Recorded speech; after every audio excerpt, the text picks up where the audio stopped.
In comes the intensely unpopular but necessary prospect of nuclear power. In a bizarre twist of fate, a Faustian pact was made between the far right, Maggie the Iron Maiden, and the far left, the extreme environmentalists. If CO2, created by burning fossil fuels, was bad, then the British people would have to agree to the disagreeable, nuclear power.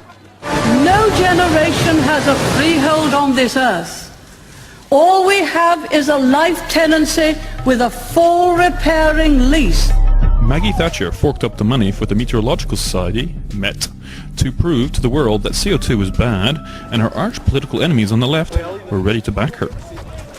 So the IPCC was set up under political motives. Is its science, however, impartial now, or do these motives still cloud its findings? Anyway, I would like to acknowledge the fact that I'm only a symbol of a much larger organization, the IPCC, and it's really the scientific community that contributes to the work of the IPCC and the governments.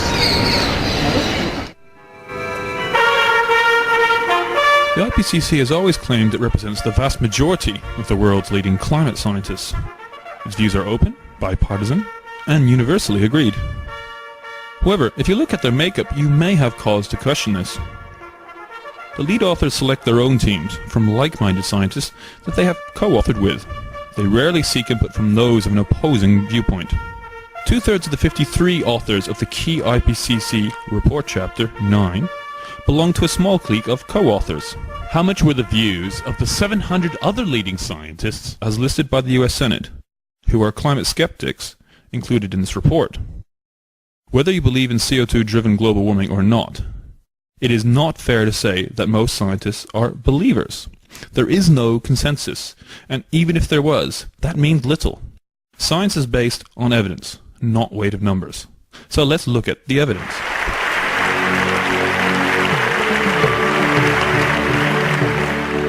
I will now examine what Sir John Houghton and the rest of the IPCC have to say for man-made global warming. I will put forward their evidence and then discuss what others have said on the matter.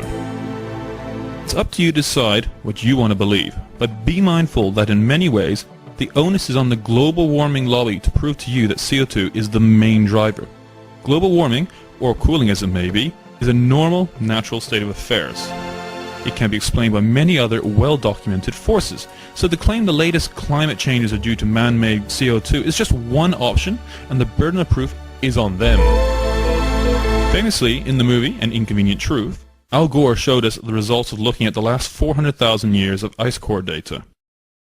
Ice contains a historical record of atmospheric conditions. As layers and layers of ice deposit in the polar regions, isotopes and air bubbles are trapped. These can then be analyzed to deduce possible temperature and CO2 conditions through time.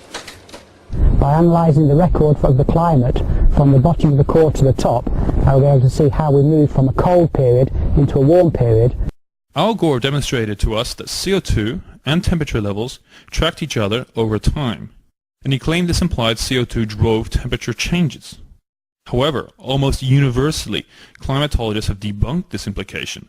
They now agree that CO2 lags temperature by 800 years, that lags temperature, and thus is not cause but effect.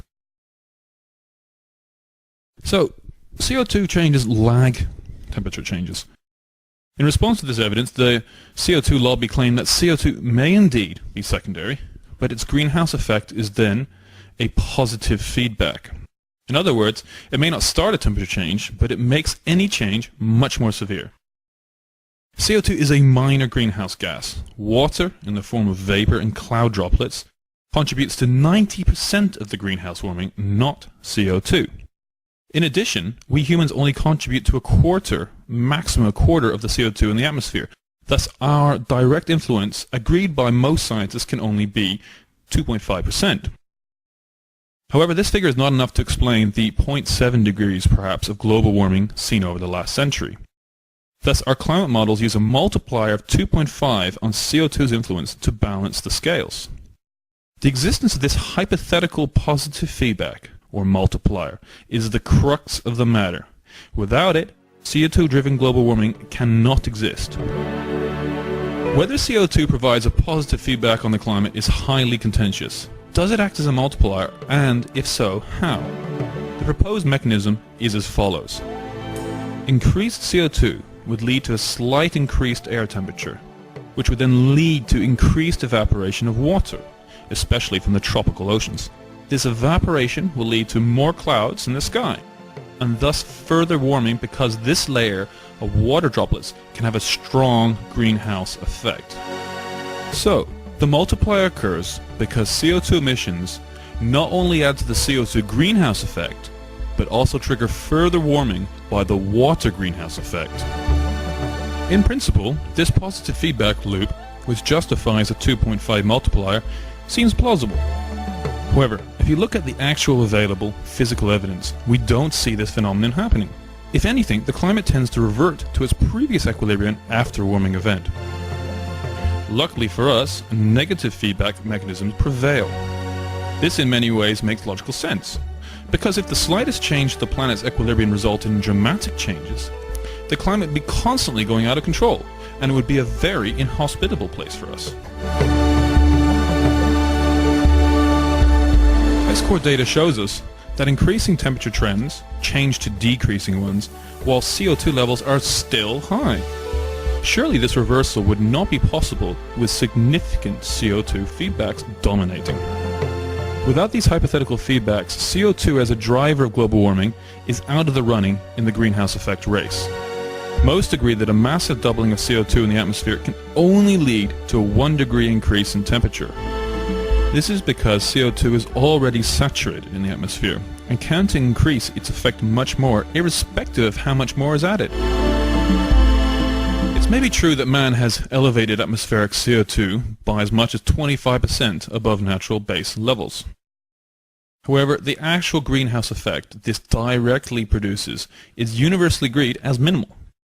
The danger to our environment comes if you believe there are secondary positive feedback mechanisms. Can increased CO2 levels trigger a tipping point, out of control warming? Both historical records and observed physical evidence for this hypothesis is scant, and these mechanisms look unlikely. So why are we worried about catastrophic global warming? Where is the evidence? Well, the evidence is embedded in non-transparent, elusive climate models. Modern climate models are relatively complex, and their creators claim they are back-tested and cross-referenced with 30 or so other groups around the world. Agreed, they probably cross-reference well, but that is largely meaningless. Two wrongs do not make a right, and their backtest performance quality, as we'll see, is very questionable. In addition, the climate model champions themselves, the IPCC, admit there are inherent limitations in computer models, and specifically the cloud feedback effects, which is a hugely significant component.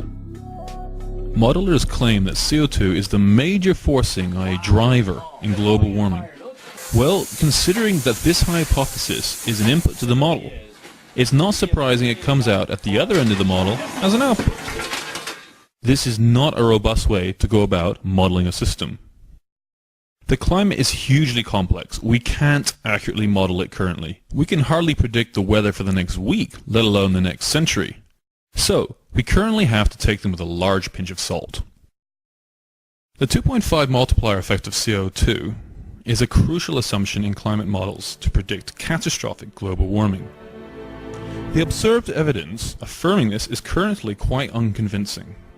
But do they, at least as they claim, tie up with actual historical trends? In other words, do they backtest well? The sensitivity of the climate to CO2 is described by the IPCC as having two parts: the normal greenhouse effect and the slightly more controversial positive feedback effect. The former is universally acknowledged and the latter is somewhat controversial. So, looking at historical temperatures, can we observe the existence of the controversial feedback multiplier?